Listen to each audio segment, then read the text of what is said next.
지금의 상황은 2018년, 19년하고 굉장히 비슷한 그런 상황입니다. 2017년에 트럼프가 당선이 돼서 취임을 하면서 2018년부터 관세를 매기기 시작했고요. 미중 간의 갈등이 굉장히 커져서 증시가 많이 흔들렸었습니다. 트럼프 행정부에서 조금 양보를 하고 미중 간의 화해 모드로 돌아가고, 연준에서도 금리를 내려주면서 통화를 좀 풀어주는 이런 정책을 풀어주면은 올해 침체 확률도 조금 줄어들 거고, 올해 말부터는 조금씩 또 반등도 가능하지 않을까 이런 생각이 듭니다. 안녕하세요, 여러분. 저는 러커스 러스쿨의 종신교수로 있는 이주택입니다. 그리고 지금 방 교수의 미국 주식 투자 스토리를 운영하고 있습니다. 현재 미국 증시 상황은 어떻게 보고 계신가요?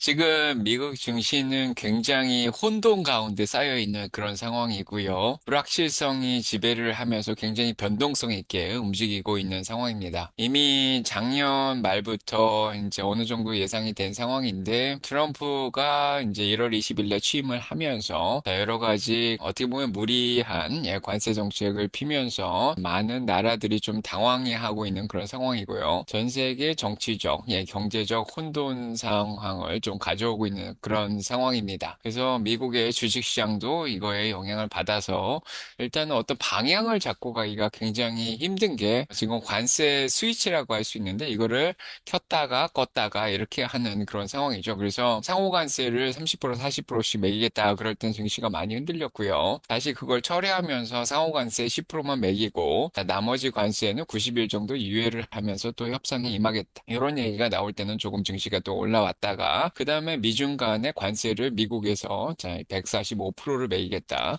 또 중국에서 125%를 매기겠다, 이런 얘기가 이제 나오면서 또 증시가 많이 흔들린 그런 상황이고요.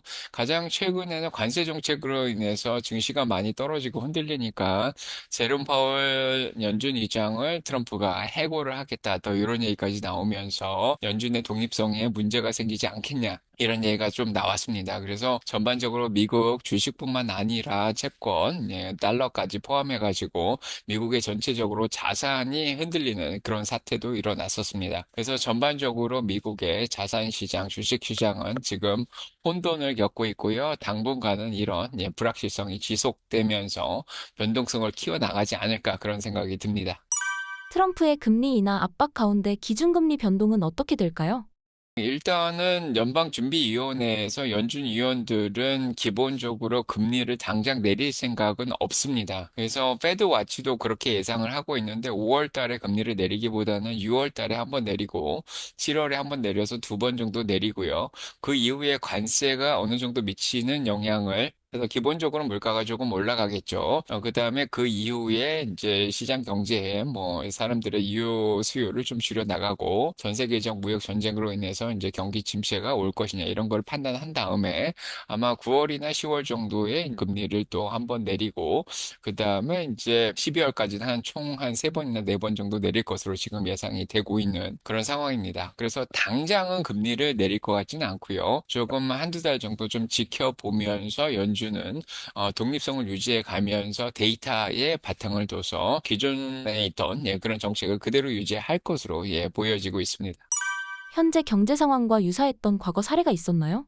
지금의 상황은 2018년, 19년하고 굉장히 비슷한 그런 상황입니다. 2017년에 트럼프가 당선이 돼서 취임을 하면서 2018년부터 이제 관세를 매기기 시작했고요. 미중 간의 갈등이 굉장히 커져서 증시가 많이 흔들렸었습니다. 그때도 10% 정도씩 빠졌다가 결국에는 20%까지 증시가 흔들리는 그런 상황이 펼쳐졌었거든요.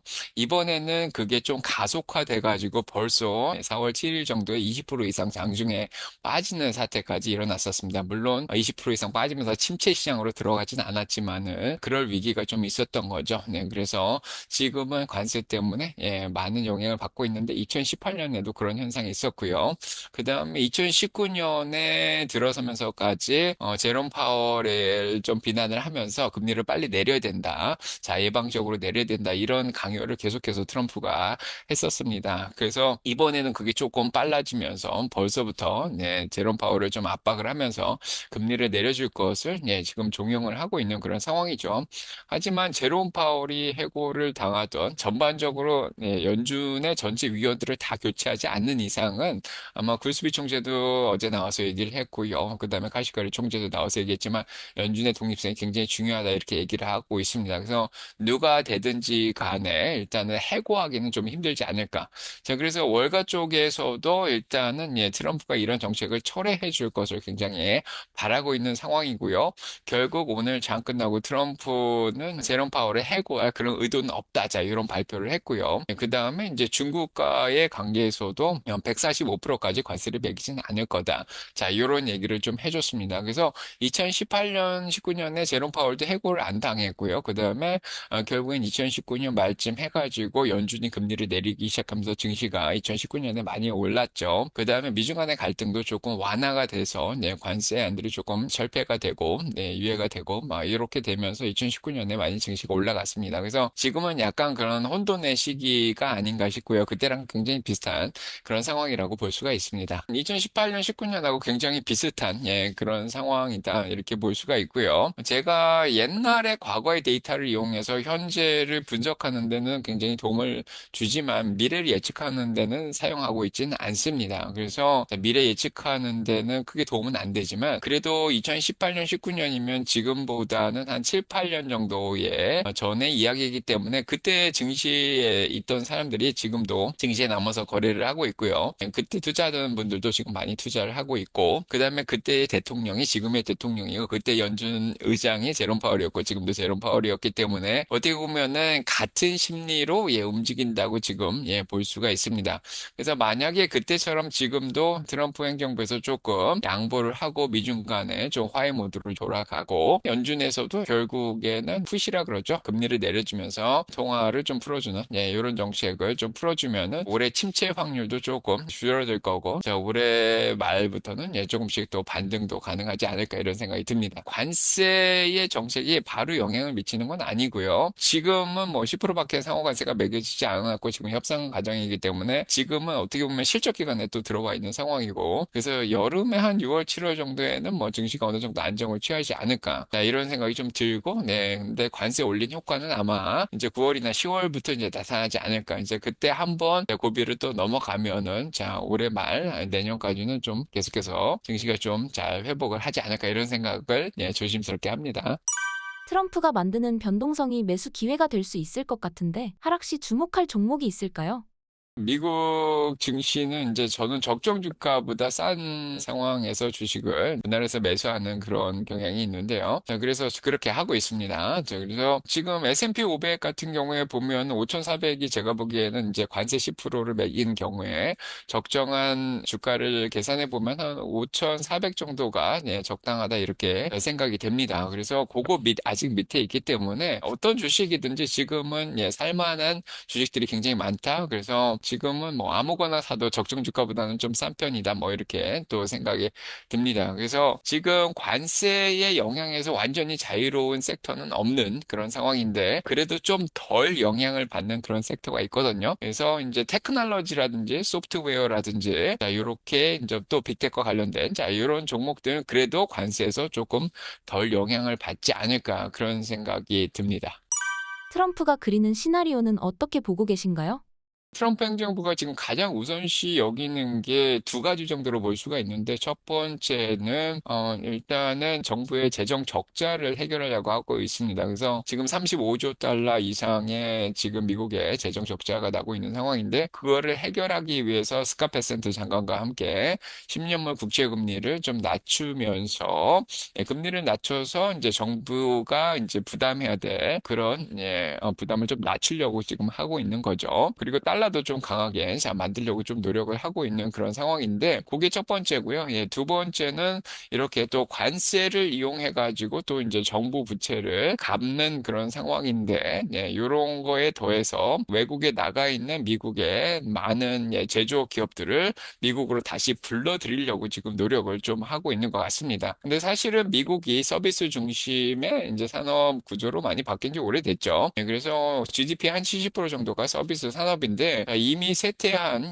제조업을 부활시키려고 노력을 많이 하고 있습니다. 그래서 많은 이제 다국적 기업들은 회사의 비용을 줄이기 위해서 이미 중국이라든지 동남아라든지 멕시코 같은 데로 이미 자 나간 다음에 거기서 비용을 절감해서 미국으로 자 역수입을 하고 있는 그런 상황이었는데 자 이런 기업들한테 관세를 올려가지고 그런 기업들이 다시 미국으로 돌아오게 만들려고 노력을 하는 거죠. 근데 하지만 노동 비용을 뭐 생각해 보시면 알겠지만은 이미 중국이나 멕시코에 비해서 미국의 노동 비용이 한 7, 8배 정도 비싼 그런 상황입니다. 그래서 관세를 600%, 700%까지 올리지 않는 이상은 이게 균형이 맞춰지기가 여전히 힘들고요. 관세를 올리더라도 외국의 제조업들이 미국으로 돌아올 가능성은 굉장히 희박하고요. 돌아오더라도 이런 제조업 분야에서 일할 수 있는 미국의 노동력은 사실은 한계가 있는 그런 상황입니다. 자, 그래서 지금은 농업 분야나 광물 분야에서도 이제 남미 쪽에서 들어오는 노동력을 이용을 해야 되는 그런 상황인데 이민 정책도 굉장히 까다롭게 지금 엄격하게 하고 있는 그런 상황이고 그러다 보니까 노동력이 굉장히 부족한데 그래서 제조업을 미국으로 이렇게 들어오려고 하는 그런 시도가 굉장히 좀 힘들지 않을까 하지 않는 게 좋지 않을까 이런 생각도 드는 그런 상황이고요. 자, 일단은 이렇게 뭐 성공적으로 관세만 올리더라도 이 관세 수익을 이용해 가지고 자, 미국인들의 이제 세금을 또 낮춰주고 기업들의 세금을 낮춰주고 자, 이런 목적을 또 가지고 있는데요. 자, 일단은 잘 되면 좋긴 한데 지금 너무 반발도 많고요. 트럼프 대통령에 대한 지지도가 뭐 45%까지 지금 떨어져 있는 상황입니다. 그래서 아마 오래 버티지 못하고 정책 조정이 좀 있지 않을까. 관세를 너무 올리지는 못할 것 같다. 제가 이런 생각이 좀 듭니다. 최근 집필하신 수민이의 미국 투자 스토리는 어떤 내용인가요? 수민이 미국 주식 투자 스토리는 소설 형식으로 제가 쓰긴 했는데 작년 7월부터 올해 2월까지의 거시경제 상황을 사실에 바탕을 둬서 수민이라는 가상인물이죠. 33살의 변호사가 한 1억 5천 정도, 자 10만 불 정도 모은 상황에서 어떻게 앞으로 투자를 해 나가야지 뭐 52살 정도 돼서 한 12억 정도 모아서 은퇴를 할 수 있을지 뭐 이런 얘기들을 드렸고요. 그래서 이 저의 세 번째 책인데요. 여기서 따라 주식 공부하는 자 다시 오는 기회 미국 주식이 답이다 이어서 세 번째 책인데 이 책에서는 그 전에 다루지 못했던 좀 어려운 개념들을 좀 쉽게 쓰려고 노력을 했습니다. 그래서 전략적 자산 배분이라든지 효율적 시장이라든지 그 다음에 현대 포트폴리오 이론이라든지 거래 기술이라든지 어떤 심리적 변동이라든지 이런 것들을 수민이라는 주인공하고 제가 등장을 합니다. 그래서 방 교수와의 대화를 통해서 쉽게 설명하려고 노력한 그런 책입니다. 테슬라 주가가 반토막 난 상황인데 주가가 떨어진 이유는 무엇인가요? 트럼프 대통령의 당선 이후에 11월 5일 이후에 트럼프 행정부 하에 일론 머스크가 들어가게 되면은 다지 등을 통해서 여러 가지 테슬라에 좋은 혜택이 있을 거다. 자, 이런 예상을 하고 주가가 많이 올라갔었죠. 488불까지. 그런데 사실은 공유 택시라든지 자율주행이라든지 뭐 아니면은 7,500달러 크레딧이 없어지는 그런 것들도 막아주고 관세도 어떻게 보면 혜택을 받을 수 있고 자, 여러 가지 혜택을 많이 받을 것으로 생각을 했는데 이런 것들이 생각보다는 나오진 않았죠. 그래서 크게 도움을 받지 못했습니다. 그래서 많이 그런 것들로 인해서 수혜받을 것을 기대하고 올라갔던 주가가 다시 원래 자리로 돌아왔다. 이렇게 생각하시는 게 좋을 것 같습니다. 그래서 11월 5일 당선 이전에 200불에서 한 250불 사이에 자, 움직이고 있었는데요. 이번에도 그래서 그런 효과들이 다 사라지면서 원래의 적정한 주가인 한 234불 정도 어떻게 보면 220불에서 한 245불 뭐 그 사이로 돌아왔다. 자, 이렇게 생각이 듭니다. 제 생각에는 이게 반토막이 났다고 생각하는 것보다는 그냥 지나치게 과열돼서 많이 올라갔던 모멘텀이 좋았던 주식이 모멘텀이 꺼지면서 원래 자리로 돌아왔기 때문에 지금 산다고 크게 수익을 낼 수 있을 거다. 뭐 이렇게 말을 하긴 굉장히 힘들고요. 저는 적정 주가 기준으로 판단을 하기 때문에 이번에 한 3월 13일, 3월 31일이나 4월 7일날 주식시장이 크게 빠질 때 테슬라도 같이 한 220불 정도까지 내려온 적이 있거든요. 그래서 이 정도로 적정 주가 234불 플러스 마이너스 5%에서 조금 바닥으로 떨어졌을 때 그거보다 좀 할인을 할 때 지금 조금씩 사는 거는 괜찮다 이런 생각이 들고요. 만약에 그게 245불 뭐 플러스 5%니까 한 245불 이상으로 좀 올라가게 되면은 조금 과열됐기 때문에 추격 매수하는 거는 그렇게 바람직하진 않다 이런 생각이 듭니다. 그래서 오늘 오늘 실적 발표가 나서 올해 말까지 정말 좋은 것들이 많이 나올 걸로 지금 생각이 되고 있죠. 네, 그래서 자, 6월 달에는 일단은 모델 Y를 기반으로 해서 공유 택시가 나온다고 얘기가 나오고 있고요. 그 다음에 오늘 일론 머스크는 올해 말까지 옵티머스가 대량 생산이 되면서 한 5천 대 가까이 생산을 하면서 직접 공장에 투입을 한다. 자, 이런 발표도 했고요. 그 다음에 지금 사이버캡 생산 라인과 세미트럭 생산 라인도 이제 준비를 하고 있다. 이렇게 얘기를 하고 있습니다. 그래서 이런 기대감들로 인해서 테슬라가 다시 모멘텀을 찾으면은 올해 말까지 한 400불도 가능하다. 뭐 이런 생각이 드는데 일단은 지금 실적 자체는 오늘 예상보다 더 잘 나오진 않은 그런 상황입니다. 그래서 실적 바탕으로 한 적정 주가는 한 234불 플러스 마이너스 5% 정도로 생각하고 움직이는 게 더 현명하지 않을까 그런 생각이 들고요. 예, 그거보다 쌌던 이미 오늘 250불까지 올라온 그런 상황인데요. 일단 자연근황 실적 발표 나오고 모멘텀을 타고 좀 올라왔는데 자 만약에 다시 조금 꺼져서 시장이 안 좋거나 이러면 다시 빠지겠죠. 그래서 조금 뭐 220불대로 다시 내려간다던가 이렇게 하면은 적정 주가보다 좀 싸게 사면은 좋지 않을까 이런 생각이 좀 듭니다. 테슬라의 주요 매출 사업과 기대되는 호재가 있을까요?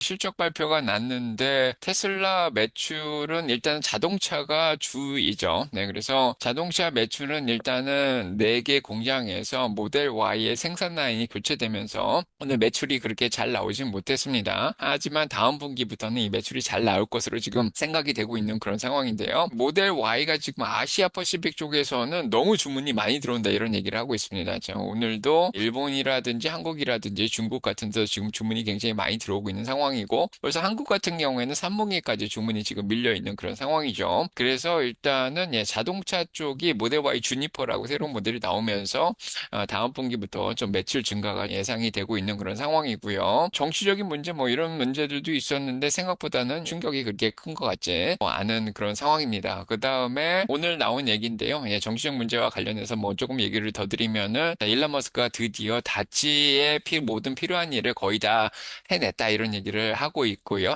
다음 달 5월 달부터는 테슬라에 좀 집중을 한다 이런 얘기가 있습니다. 그래서 다찌는 일주일에 하루나 이틀 정도만 일을 하기로 했고 대부분의 시간은 이제 테슬라에 좀 집중해서 쓰겠다. 자, 이렇게 오늘 발표를 했습니다. 자, 이렇게 되면은 일론 머스크의 정치적 활동으로 인해서 자, 야기됐던 브랜드 데미지라든지 이런 것들도 좀 완화가 되지 않을까. 자, 이런 생각이 들고 그렇게 되면은 이제 모델 Y라든지 자동차가 미국 내에서도 조금 더 많이 팔리지 않을까 이런 생각이 들고요. 그 다음에 나머지 30%는 지금 에너지 매출이죠. 네, 그래서 자, 에너지 저장 시설이라든지 파워월 같이 자, 에너지 시스템을 팔고 자, 이런 쪽의 매출이 계속 증가를 하고 있는 그런 상황입니다. 자, 오늘도 한 27억 달러 정도 매출이 자, 증가한 거를 보여줬고요. 그다음에 서비스 쪽 매출도 한 26억 달러 정도 되면서 지금 계속 증가가 되고 있는 그런 상황입니다. 그래서 이런 에너지나 서비스 매출도 계속 증가해서 벌써 30%까지 차지하고 있고요. 그다음에 이제 매출도 지금 기대되는 게 이제 세미 트럭이 나오게 되죠. 네, 그래서 세미 트럭이 올해부터 이제 지금 네바다 공장이 다 지어졌거든요. 창문까지 이제 지어졌는데, 자, 그리고 올해부터 생산이 되고, 그 다음에 옵티머스도 지금 몇 천 대가 이제 공장에서 일을 한다 그러니까, 자, 이런 것도 매출에 추가가 될 수 있지 않을까 그런 생각이 듭니다. 거기에다가 자, 올해 안으로 이제 여러 가지 무역 문제라든지 관세 문제 때문에 지금 공급을 제대로 받고 있지 않아서 저가형 모델이 올해 1분기까지 나오기로 되어 있는데, 여기 좀 미뤄졌거든요. 그래도 올해 안에 나오게 되면은 아마 그것도 매출 증가에 좀 도움이 되지 않을까. 자, 이렇게 생각이 되고 있습니다. 거기에다가 이제 사이버캡을 본격적으로 생산을 하기 시작한다. 이렇게 얘기를 하고 있죠. 생산 라인이 지금 만들어지고 있는데 내년 중반부터는 대량 생산을 하면서 자, 매출에 또 추가가 된다. 이렇게 얘기가 나오고 있습니다. 그래서 테슬라는 어떻게 보면 종합 ETF의 성격을 가지고 있죠. 그래서 에너지 기업이면서 소프트웨어 서비스도 지금 하고 있는 상황이고 공유 택시까지 이제 시작이 될 수 있죠. 그래서 6월부터는 텍사스 오스틴에서 모델 Y를 이용해서 공유 택시도 이제 시작이 되면은 그쪽도 좀 매출이 조금씩 잡히지 않을까 이런 생각이 들고요. 그래서 자율주행 쪽에 소프트웨어 쪽이 작을 많이 발달을 하고 있습니다. 그래서 일론 머스크가 오늘 나와서 한 얘기가 시작한 다음에 잠을 잔 다음에 잠에서 깨면 도착지까지 그냥 데려다 줄 것이라고 자 그렇게 올해 말까지는 완성될 거라고 완전 자율주행이 완성될 거라고 지금 확신을 또 저희한테 준 그런 상황입니다. 지금도 생산해가지고 이 차들 회사들이 이제 주차장까지 생산 라인에서 주차장까지 혼자서 지금 자율로 완전 자율로 지금 가고 있는 상황인데 이게 고객들한테 배달될 때까지 완전 자율로 간다 이런 얘기까지 나오고 있습니다. 네, 그래서 지금은 FSD 13.2.8까지 나와 있는데 아마 올해 말에 14 정도 나오면서 굉장히 급격한 자율주행 발전이 있지 않을까 이런 생각이 들고요. 자, 이런 자율주행은 웨이모 얘기도 오늘 좀 나왔었는데 웨이모는 일단 비용이 너무 많이 든다 이런 얘기가 있지만은 테슬라는 일단은 비용 절감을 통해서 자, 이런 대량 생산이 가능하기 때문에 훨씬 더 공유택시 쪽에서 훨씬 더 유리하지 않을까 자, 이렇게 또 보고 있습니다. 그래서 아까도 얘기 드렸듯이 종합 ETF로서 에너지, 서비스, 소프트웨어라든지 자율주행 공유택시 그 다음에 이제 제조업 쪽에서 이제 자동차나 옵티머스 로봇까지 다양한 분야에서 테슬라가 지금 잘 하고 있는 상황이고요. 당연히 지금 4680 배터리까지 지금 생산을 또 잘 하고 있고 지금 미국 내에서 지금 배터리를 완전히 생산을 해가지고 중국에서 들여오는 게 아니라 미국 내에서 생산을 해서 이제 자동차를 100% 만든다고 합니다. 하지만 에너지 쪽은 이제 LFP 배터리를 여전히 쓰고 있는데 그것도 이제 오늘 자체적으로 이제 미국에서 생산한다 이런 발표까지 한 그런 상황입니다. 그래서 자, 여러 분야에서 지금 테슬라가 굉장히 매출 증가를 하려고 노력을 하고 있는 그런 상황입니다. 특히 올해 후반기라든지 내년에는 정말 크게 기대가 되고 있다. 자, 이렇게 자 얘기 드리고 싶습니다. 일론 머스크가 로봇 시대에 그리고 있는 비전은 무엇일까요? 지금은 휴머노이드 로봇 시대라고도 또 볼 수 있는데요. 자, 이렇게 저희의 생활 가운데 로봇들이 이제 사용되기 시작하는 거죠. 자, 그래서 이제는 정말 저희 인간의 노동력을 대체할 수 있는 그런 로봇들이 나오기 시작했습니다. 이미 산업용 로봇 시장은 굉장히 커져 있는데 이렇게 휴머노이드 시장에서 저희 옆에서 그냥 자유롭게 같이 산책도 하고 정원 일도 하고 설거지도 해주고 청소도 해주고 자, 이런 로봇들이 드디어 나오기 시작하는 거죠.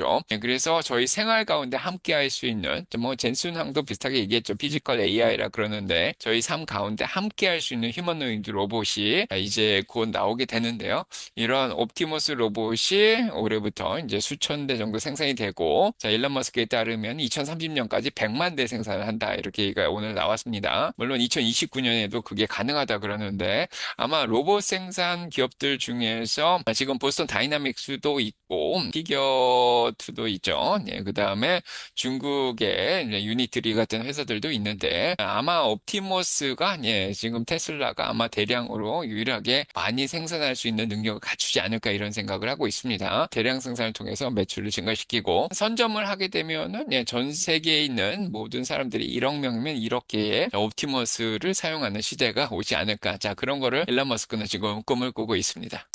미국 현지에 로봇이 상용화되고 있나요? 현재 미국에서는 일단 산업용 로봇은 미국도 굉장히 많이 쓰고 있는 그런 상황이고요. 전 세계적으로 산업용 로봇은 이미 많이 퍼져 있는 그런 상황입니다. 그래서 제가 조사한 바에 따르면은 이미 2024년 현재 168억 달러 정도의 시장 규모를 가지고 있고요. 2029년까지는 294억 달러 정도의 이제 시장으로 발전할 걸로 지금 생각이 들고 있습니다. 그래서 매년 11.7%씩 이제 성장을 하고 있죠. 그래서 자, 미국의 대부분의 공장 뭐 테슬라 포함해가지고 지금 기계를 이용해서 뭔가를 만들고 있습니다. 그래서 인공지능이 쓰여지는 게 사람의 노동력을 대체하는 역할을 하는데 그중에 이 산업용 로봇들이 자, 이런 기능을 잘 하고 있는 그런 상황이다 이렇게 볼 수가 있습니다. 그 다음에 이제 식당 같은 데서도 보시면은 이제 서빙하는 로봇들도 있고 반려견을 대체하는 반려 로봇들도 지금 나오고 있고요. 코봇이라고 하죠. 인간이 수작업을 하는데 옆에서 좀 도와주는 그런 로봇들도 지금 나오고 있고 로봇 청소기 대표적이죠. 이런 것들도 로봇이라고 볼 수가 있습니다. 전 세계 기업들이 로봇에 적극적으로 투자하고 있는 이유가 무엇인가요? 로봇 시장이 굉장히 커지고 있는 그런 상황입니다. 그래서 지금 산업용 로봇 시장은 방금 얘기 드렸지만 휴머노이드 로봇 시장도 지금 시장이 굉장히 빠르게 발전을 하고 있습니다. 그래서 2024년 현재 휴머노이드 시장도 15억 달러 정도는 되는 상황인데 이렇게 2035년까지 380억 달러 시장으로 매년 한 17.5%씩 성장할 걸로 지금 예상이 되고 있습니다. 지금 4차 산업혁명과 함께 이런 휴머노이드 로봇이라든지 로봇의 인공지능이 탑재가 되면서 두뇌가 기계가 탑재가 되기 시작했죠. 그래서 3차 산업혁명까지는 어떻게 보면은 사람을 도와주는 입장에서 혁명이 일어났다. 뭐 이렇게 보시면은 4차 산업혁명부터는 인간을 대체하기 시작했죠. 그래서 인간이 설 곳이 점점 줄어들고 있는 그런 상황입니다. 다행히도 인구가 좀 줄어드는 그런 나라들도 있는데 자, 이런 면에서는 좀 도움이 되지 않을까 자, 이런 생각도 듭니다. 자, 그래서 휴머노이드 시장에 일단은 인공지능이 탑재되면서 인간의 노동력을 대체하면서 노동 절감 효과를 가질 수 있는 거죠. 그래서 노동 비용이 많이 줄어들면서 확실히 생산력을 자, 올려주는 그런 역할을 합니다. 그래서 많은 회사들 또 아니면 인간들의 삶, 저희 삶 가운데 이런 로봇들을 채택하면서 훨씬 더 효율적인 그런 생활을 자, 누리고 또 수익도 더 많이 낼 수 있는 구조로 바뀌어 나가고 있다. 이렇게 보시면 되겠습니다. 휴머노이드 로봇은 스마트폰처럼 시대를 혁신할 수 있을까요? 인터넷이라든지 스마트폰은 3차 산업혁명의 거의 완성이라고 좀 볼 수가 있는 거죠. 그래서 사람들의 삶이 굉장히 편해졌습니다. 네, 그래서 스마트폰 하나만 가지고 있어도 카메라 기능도 되고 녹음기도 되고 번역기도 되고 인터넷 서치도 가능하고 이제 그렇게 해서 인간들이 굉장히 효율적으로 살 수 있도록 이제 도와줬다 이렇게 생각이 들면은 4차 산업혁명은 조금 다르죠. 네, 인간이 굳이 필요 없어지는 그런 상황까지도 펼쳐지고 인간의 노동력이 대체가 되기 시작합니다. 그래서 지금 4차 산업혁명과 함께 등장한 이 휴머노이드 로봇과 자, 인공지능은 자, 인간들에게 도움도 되지만 인간들에게 피해를 입힐 수도 있고요. 인간의 노동력까지 대체할 수 있는 그런 일들이 오고 있습니다. 그래서 어떻게 보면은 굉장히 큰 변화를 가져온다. 자, 이렇게 볼 수가 있는데 이런 의미 자체가 좀 일단 패러다임 자체가 좀 바뀐 그런 변화를 가져온다. 자, 이렇게 생각이 됩니다. 그래서 지금 새로운 인공지능 로봇, 휴머노이드 로봇들이 등장하면서 저희는 그 인공지능 로봇이 주는 혜택만 이렇게 생각하는 게 아니라 이제는 인공지능 로봇이 저희한테 가져올 수 있는 피해도 이제 생각을 해야 되고요. 이런 로봇의 두뇌에 사람들이 심어놓은 가치가 뭐냐에 따라서 사람들을 차별할 수 있는 이런 상황도 올 수가 있습니다. 그래서 중국에서 공산주의적 그런 가치를 넣냐 아니면 미국식으로 굉장히 자유로운 자본주의적 그런 사고 가치를 집어넣냐에 따라서 휴머노이드 로봇이 서로 다르게 활동을 할 수가 있고요. 그래서 당연히 인간들한테 도움은 되지만 또 피해도 주면서 저희가 더 잘 조율을 해 나가야 되는 그런 상황이 계속 연출이 될 거다 그런 생각이 듭니다. 그래서 머릿속에 들어와 있는 이 인공지능이 잘 들어올 수 있게끔 사람들이 굉장히 노력을 많이 해야 되고요. 자칫 잘못해서 이게 정말 더 큰 일로 벌어지면은 뭐 터미네이터처럼 사람을 살생하는 그런 상황까지도 연출이 될 수 있죠. 킬러 로봇이라고 하는데 잘못 사용되면 또 군사적으로도 잘못 오용되면서 인간한테 큰 피해를 줄 수도 있겠다. 자, 이런 생각도 하고 있습니다. 휴머노이드 로봇에 투자할 종목을 추천해 주실 수 있나요? 저는 올해는 휴머노이드의 세상이다. 뭐 이렇게도 볼 수가 있는데 일단 젠슨왕이 피지컬 AI 뭐 이런 것도 또 얘기를 한 적이 있죠. 작년부터. 그래서 휴머노이드 로봇 쪽은 보츠라고 BOTG라고 저는 ETF를 좀 좋아하는 편인데요. 이게 전 세계의 로봇 기업들을 다 모아놓은 ETF입니다. 인공지능도 좀 모아놨고요. 물론 이 안에는 엔비디아라든지 인투이티브 서지컬처럼 이렇게 서지컬 로봇 아시죠? 외과용 로봇 다빈치 같은 것도 지금 들어가 있는 그런 상황인데 자, 그래서 여러 로봇들을 모아놓은 ETF로 투자를 하는 게 좀 좋지 않을까 이런 생각을 합니다. 그래서 BOTZ라 그래서 보츠가 있고요. 만약에 이제 개별 로봇 기업으로 투자를 하려면은 그 산업 분야에 맞는 그런 로봇들을 투자할 수 있겠죠. 일단은 테슬라는 옵티머스를 가져가고 있고 현대는 보스턴 다이나믹스를 가져가고 있고 뭐 한화도 있고요. 레인보우 로보틱스라고 한국에도 좀 있는 편이고요. 그 다음에 이제 중국 기업들, 뭐 유럽 기업들 이렇게 자 다양하게 있습니다. 방금 얘기 드렸던 외과용 수술 로봇, 인투이티브 서지컬, 자 이런 기업들도 좀 주목할 만하고요. 그래서 지금은 일단은 종합적으로 ETF를 가져가는 게 조금 더 안전하지 않을까 이런 생각이 듭니다. 지금은 주식을 시작하기에 좋은 시기일까요?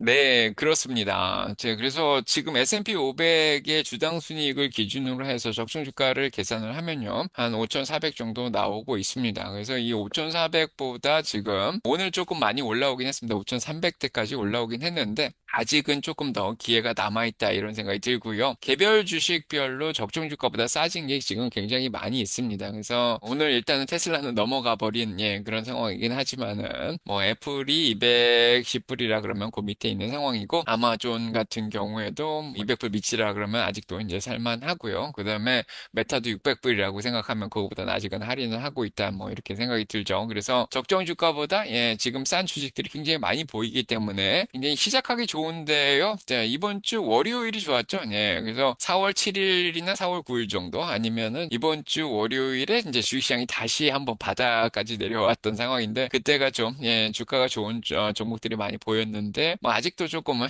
기회가 있다. 자, 이런 생각이 듭니다. 빅테크 기업 중 어느 기업을 좋게 보고 계신가요?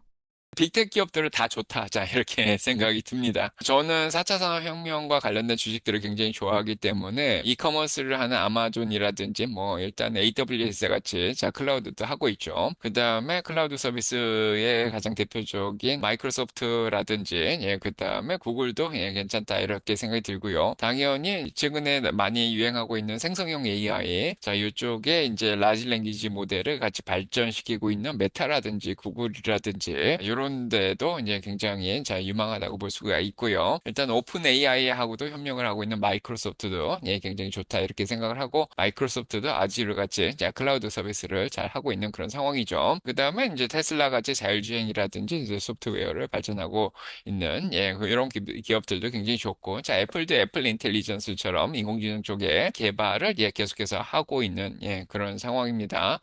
물론 이런 모든 클라우드라든지 인공지능의 바탕이 되는 게 또 반도체죠. 그러다 보니까 자, 엔비디아가 일단은 이 데이터 센터 쪽에 이제 점유율도 80% 이상 가져가고 있고 1등 기업이기 때문에 지금 데이터 센터 쪽에 이제 반도체를 만들고 있는 엔비디아도 굉장히 주목할 만하다. 자, 이렇게 생각이 듭니다. 그래서 이런 모든 기업들이 일단은 다 좋다 이렇게 볼 수 있습니다. 그래서 앞으로의 성장률도 최소한 10% 이상은 계속해서 성장을 오랜 시간 동안 해줄 수 있지 않을까 이런 생각이 들고요. 물론 방금 얘기 드리듯이 이런 종목들이 좋다 그래서 막 살 수는 없고요. 이런 종목들의 적정 주가를 계산하신 다음에 그거보다 좀 싸게 사는 게 좋겠다. 자, 이런 생각이 듭니다. 그래서 애플은 뭐 210불보다 좀 싸게 산다든가 아마존은 200불 밑에서 산다든가 마이크로소프트는 400 밑에서 산다든가 구글 같은 경우에 한 170불 밑에 뭐 테슬라는 234불 이렇게 이제 적정 주가를 계산하신 다음에 그 적정 주가 플러스 마이너스 5% 이내에서 보시고 그 밑에서 할인할 때 조금씩 모아 가시는 게 좋겠다. 자, 이런 생각이 듭니다. 최근 환율이 많이 높아졌는데 미국 주식에 투자해도 괜찮을까요? 지금이 미국 주식을 투자하기에 제일 좋은 시기다 이런 생각이 듭니다. 환율이 높다고는 하지만은 달러 가치가 거의 바닥까지 지금 내려온 상황이죠. 그래서 달러 인덱스라는 게 있는데 거기에 110이 넘어가다가 요즘은 100도 깨지고 100이 원래 중간값이거든요. 지금 98까지 내려와 있는 상황이라서 지금 달러 가치가 떨어진 상황에서 더 이상 환율이 떨어지기가 쉽지 않겠다 이런 생각이 듭니다. 그래서 한국 경제가 미국보다 좋아지거나 아니면 미국 경제가 더 악화되거나 요러면 환율이 조금 더 떨어질 수는 있겠지만 지금 미국하고 한국이 거의 비슷하게 가고 있는 상황이 아닌가 이런 생각이 들어요. 그래서 지금 달러 가치가 떨어진 상황이 환율이 가장 낮은 시기가 아닌가 이런 생각이 들고요. 보통은 달러가 떨어지면 미국 주식시장이 보통은 좋거든요. 근데 이번에는 달러가 떨어지면서 미국 주식시장도 같이 떨어진 그런 상황이어서 어떻게 보면은 주식도 싸고 달러 가치도 싼 그런 시기라서 미국 주식을 시작하기에 굉장히 좋은 시기입니다. 자, 원래는 저는 달러가 쌀 때 미리 달러를 좀 확보해 놨다가 시간차로 좀 주식이 떨어질 때까지 한참 기다렸다가 적정 주가 밑에서 사라 이렇게 얘기를 하는데 요즘은 달러도 좀 싸고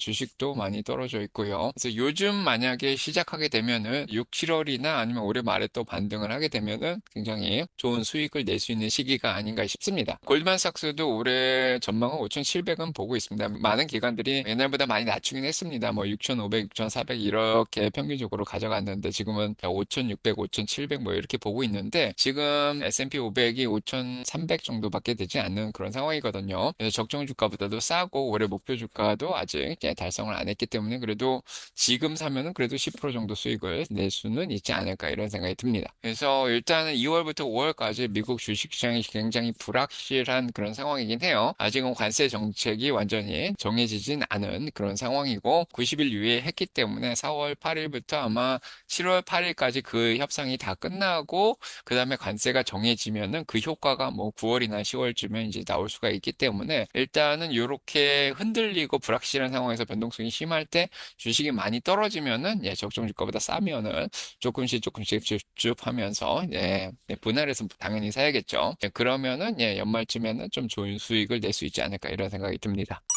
꾸준히 모아가기 좋은 주식은 무엇인가요? 모으기만 하시면 안 되고요. 조금 적정 주가 위로 올라가면 열매도 따셔서 자산 배분을 하시려고 노력을 많이 하셔야 된다 이런 생각이 드는데 만약에 조금씩 모아 가실 거면 지금 이제 적립식으로 하시는 분들도 있습니다. 적립식으로 하시는 분 아니면 가치 투자 전략을 쓰시는 분들이 있는데 이런 분들은 적정 주가보다 쌀 때 하나씩 조금씩 줍줍해 가지고 모아 가시는 게 변동성이 아무리 있어도요. 그래서 제가 항상 얘기 드리는 게 이 파도 밑은 고요하거든요. 그래서 이 물 밑으로 들어가서 싸게 산 주식들은 위에서 아무리 파도가 쳐도 항상 편안하게 투자를 할 수 있습니다. 그래서 일단은 적정 주가보다 싼 주식들이 보이면 그런 주식들을 모아가면 좋을 것 같고요. 그래서 저는 항상 얘기를 드리죠. 좋은 주식을 적정 주가보다 싸게 분할해서 사라 이런 항상 얘기를 드리는데 좋은 주식을 미리 한 10개 정도 공부를 하시면 좋을 것 같습니다. 그래서 4차 산업혁명과 관련해서 뭐 빅테크 공부를 했다. 그 다음에 뭐 은행주들 공부를 했다. 뭐 아니면은 같이 방어주들 중에서 나는 5G와 관련된 버라이즌이나 뭐 AT&T 뭐 이런 걸 공부했다. 뭐 아니면 뭐 방어주인 월마시라든지 코스코나 이런 쪽으로 더 가져가겠다. 아니면 제약주 난 다이어트 약이 좋겠다. 이렇게 해서 뭐 공부를 하시는데 자 일단은 다들 좋은 주식인데 이런 주식들의 적정 주가까지 공부를 하신 다음에 그거보다 싸게 가져가는 게 좋겠다. 자 이런 생각이 듭니다.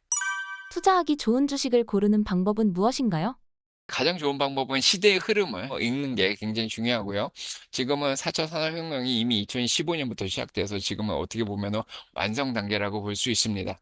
그래서 이미 2023년부터 챗GPT, 자, 이런 게 나오면서 생성형 AI가 수익을 조금씩 내기 시작하는 그런 단계에 왔고요.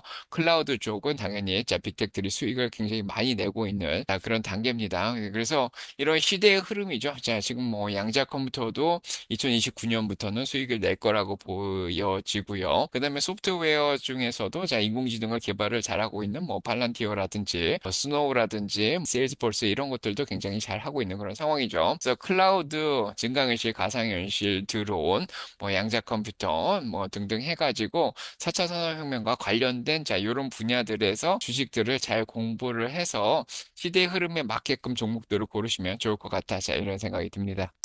많은 분들이 주식 투자를 실패하는 이유는 무엇인가요? 가장 중요한 거는 좋은 주식이라는 걸 알고 주변에서 얘기를 들으실 거예요. 테슬라가 좋아, 마이크로소프트가 좋아, 애플이 좋아 이런 얘기를 듣는데 대부분은 그 주식이 좋은 것만 판단을 하실 수 있습니다. 그래서 공부를 하시면은 좋은 주식인 건 아시는데 그 주식이 얼마에 사야지 적절한지를 잘 모르시는 경향이 있어요. 그래서 대부분은 미디어라든지 유튜브들을 보시면 알겠지만은 목표 주가를 제시를 하는 경우가 굉장히 많습니다. 전문가들도 그렇게 얘기를 하는데 미래 목표 주가만 보고 주식을 아무 때나 사면은 미래 가치를 생각하면은 지금 아무 주식이나 사도 굉장히 싸다. 자, 이렇게 생각하시는 분들이 있는데요. 그렇게 보시면은 주식을 굉장히 비싸게 살 수 있는 그런 가능성이 굉장히 높습니다.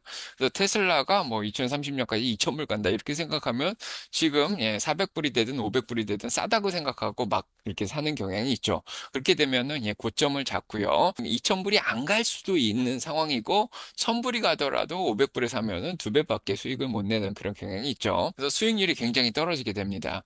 그래서 보통은 5년이면은 15%씩 수익을 내면 2배의 수익을 내는 게 맞죠. 그래서 그렇게 해서 수익을 내면 맞긴 한데 자, 만약에 적정 주가인 234불 플러스 마이너스 5%다 이렇게 생각을 하고 그거보다 좀 싸게 사면은 이게 나중에 1,000불이 되면 4배의 수익을 낼 수가 있겠죠. 그래서 적정한 주가를 정확하게 공부를 하시고 적정한 주가를 계산하는 방법은 뭐 제 책을 보시면 알겠지만은 일단은 절대적 밸류에이션 뭐 DCF로 구할 수도 있고요. 그 다음에 상대적 밸류에이션 뭐 주당 순이익에다가 적절한 멀티플을 곱해서 구할 수도 있고요. 뭐 모멘텀도 좀 봐주고 자, 이렇게 구할 수가 있습니다. 자, 그래서 적절한 적절한 주가를 정확하게 계산을 하신 다음에 그거보다 싸게 사려고 노력하는 게 굉장히 중요합니다. 그래서 처음 주식 시작하시는 분들이 가장 위험한 게 뭐냐면 그 회사의 호재하고 악재만 따라다니는 그런 경향이 있습니다. 그래서 그 회사가 좋다. 근데 그 회사에 호재가 났다 그러면은 무조건 사야 돼. 이렇게 생각하고 따라가시고 그래서 너무 주가가 많이 올랐음에도 불구하고 테슬라를 뭐 비싸게 산다든가 450불에 자 그런 현상이 일어나고요. 아니면은 그 회사에 악재가 있거나 산업에 악재가 있거나 뭐 시장이 안 좋다 그러면은 주가가 막 떨어지는데 계속해서 이제 악재가 터졌으니까 주식을 사면 안 돼. 너무 위험해 보여. 그냥 그런 뭐 이유들이 굉장히 합리적이기 때문에 그런 현상이 있는데 호재 악재를 따라다니다 보면은 오히려 악재가 터졌을 때 주가가 싸질 수밖에 없거든요. 그때 사야 되고 오히려 호재가 터졌을 때는 주가가 너무 올라가가지고 사면 안 되거든요. 근데 주인들은 대부분 이걸 반대로 하는 경향이 있습니다. 그래서 본인이 생각한 거랑 반대로 하려면은 적정 주가를 하는 게 굉장히 중요하고요. 다시 한번 얘기 드리지만은 이제 호재나 악재는 오래 가지 않습니다. 그래서 호재가 나와서 주가가 올라가면은 뭐 많이 가야 이제 며칠이고요. 악재가 터져서 주가가 떨어져도 마치 가야 며칠입니다. 그래서 자, 이런 것들을 아시면 호재 악재를 자꾸 따라다니시고 유튜브를 많이 보면 볼수록 본인이 이제 정보를 분별할 수 있는 능력이 없으면 더 당황하게 되죠. 그래서 객관적인 판단을 하시려면은 일단은 본인이 직접 공부해서 적정한 주가까지 파악을 해야 되는 게 굉장히 중요하다. 자, 이렇게 말씀드리고 싶습니다. 감정에 휘둘리지 않고 투자하는 방법은 무엇인가요? 주가를 보고 호재 악재를 따라다니고 그다음에 주가를 보고 있으면 감정이 흔들리게 됩니다. 그래서 어느 날 자기 주식이 10%확 올라가면 그걸 안 기뻐할 사람이 없거든요. 그러면 주식이 더 사지고 싶고 뽀모를 겪게 되죠. 그래서 나만 빠지는 거 아니야. 그 주식 사야 된다. 이렇게 생각을 하고 그다음에 이제 주가를 보고 있는데 주가가 확 떨어지면 기분이 되게 나빠지죠. 기분도 우울해지고 그러다 보면은 또 악재도 터졌고 마침 그러면 주식을 팔고 싶어지는 그런 생각이 많이 드실 겁니다. 그래서 주가를 웬만하면 허상이라고 생각하시고 주가는 허상이다 제가 항상 얘기하죠. 제 책에도 적어놨는데 그래서 주가를 보지 마시고요. 웬만하면은 주가보다는 객관적인 적절한 주가. 그래서 사과가 5천 원짜리면 이 5천 원짜리보다 비싼 이제 사과가 5천 원보다 10,000원 되면 안 사 먹죠. 자, 5천 원보다 싸면은 뭐 2,500원, 3천 원이면 싸게 사 먹을 수가 있죠. 자, 그런 것처럼 주식을 투자라고 생각해서 다른 거라고 생각을 하는데 옷을 사고 팔듯이 뭐 차를 사고 팔듯이 주택을 사고 팔듯이 사과를 사고 팔듯이 매매하는 거다. 자, 이런 생각을 가지시는 게 굉장히 좋고요.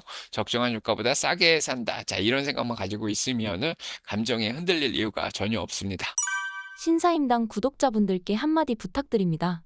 열정보다는 항상 인내를 가지고 좀 긴 시간을 가지고 투자하는 게 굉장히 중요하다. 이렇게 생각이 듭니다. 자, 그래서 단기적으로 너무 수익을 크게 내려고 그렇게 하시 마시고요. 복리 효과로 저희가 이제 30배, 40배씩 한 2, 30년에 걸쳐서 수익을 내려고 하는 게 원래 목표이기 때문에 토끼와 거북이 아시죠? 토끼처럼 투자하려고 하시는 것보다는 거북이처럼 천천히 가시려고 하는 게 굉장히 좋습니다. 물론 장기 투자가 굉장히 위험한 투자죠. 회사가 망할 수도 있기 때문에 기본적으로는 처음 투자하실 땐 ETF로 스파이라든지 부가치 이런 ETF를 들고 가져가시면서 왜냐면 이런 스파이 같은 경우에는 나쁜 주식은 빼버리고 좋은 주식을 계속 넣거든요. 그러면 장기적으로 미국 주식도 우상향할 수밖에 없습니다. 근데 본인이 이제 공부를 안 한 상태에서 이제 주변의 얘기만 듣고 사게 되면은 급등하는 주가 나오죠. 뭐 한 번에 100%씩 200%씩 올라가서 막 기분이 좋고 그러다 보면 또 시장이 안 좋으면 막 100%씩 200%씩 떨어지고 그럽니다. 그래서 이렇게 단기적으로 100% 200% 수익 내려고 토끼처럼 투자를 하다 보면은 돈을 대부분 잃습니다. 시장은 2년에 한 번씩 조정이 오고요. 6년에 한 번씩 큰 조정이 오죠. 이제 폭락장으로 들어가는데 자, 올해가 그런 해였습니다. 그래서 작년에 기분 좋게 막 100% 200%씩 수익을 내더라도 자, 올해같이 막 지수가 20% 떨어지면 개별 종목별로 막 50%, 70%까지 떨어지는 종목들이 이제 나타나거든요. 그러면은 이제 본인도 굉장히 당황하게 되고요. 본인이 유지한 돈을 안 잃고 파이를 유지하려고 하는 노력이 굉장히 중요한데 급하게 이제 수익을 막 내려고 하다 보면은 조급해지고요. 그러다 보면 돈을 더 많이 잃게 됩니다. 그래서 준이들은 돈을 안 잃고 천천히 오랫동안 수익을 내려고 자 노력을 하는 게 굉장히 중요합니다. 그래서 열정을 너무 바로 수익을 내려고 하는 것보다 조급하게 투자하지 마시고요. 좀 인내심을 가지고 장기적으로 그 인내가 몇 달짜리 한 1년짜리 인내가 아니라 수십 년짜리 인내로 3,000%, 4,000%씩 3, 40배씩 막 이렇게 수익을 내려고 노력을 하시는 게 좋겠다 이런 생각이 듭니다.